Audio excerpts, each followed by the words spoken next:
As someone who has recently moved to Canada, so many everyday things scream Canada the minute I see them. Let's start with the Canadian flag. When I think of Canada, the first thing that comes to my mind is its lovely flag. Its simplistic design with the iconic maple leaf in the middle has always mesmerized me whenever I see it in school or a mall. It is a constant reminder that I am in Canada, one of the biggest and best countries in the world, and this gives me a lot of joy. Moving on to the next item, we have maple syrup. I'd only tasted honey before coming to Canada and was therefore excited to try maple syrup. Maple syrup is slightly darker and less dense than honey. Eating pancakes with maple syrup made me feel as Canadian as possible. Also, Canada produces close to 80% of the world's maple syrup. We then have the beaver, declared as Canada's national animal in 1975. Like how we connect a platypus to Australia, the same is true with a beaver. I've seen it in so many cartoons that depict Canada, and I'm especially in awe of their dam building skills. Also, upon reading Canadian history, I learned about the beaver's historical significance in the fur trade era and its role in shaping Canada's early economy. The next item is a hockey stick. One of the first things I knew about Canada before coming here was that Canada is one of the best hockey nations in the world, and everyone here plays hockey and watches hockey. When I came here, this was mostly true. Though not many people played hockey, most of them did enjoy watching hockey. During winters, every small water body was converted to a hockey rink, and it was fun to see kids play there. This is why it is our winter national sport.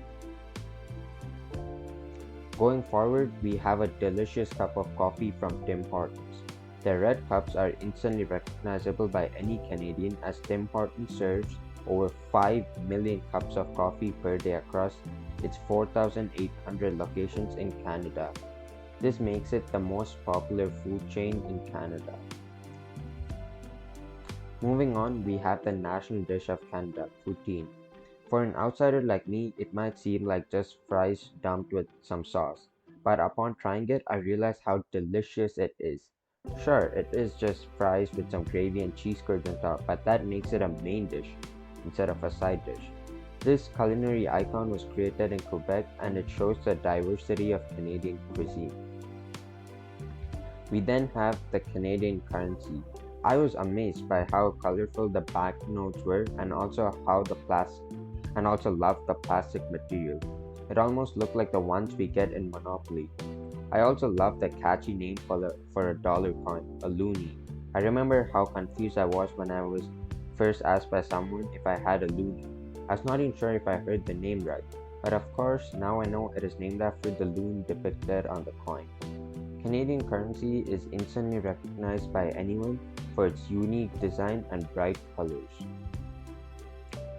Canada is also known for its gorgeous natural beauty. It has diverse landscapes ranging from the majestic peaks of the Canadian Rockies and the pristine waters of Moraine Lake to the breathtaking Niagara Falls. Also, each of these landscapes looked so different when we visited during different seasons. This is why I wasn't surprised when many of my classmates said they rarely left Canada during the holidays. Most of them go on camping trips and stay in tents and cabins. I was surprised by the number of camping sites we have in this country.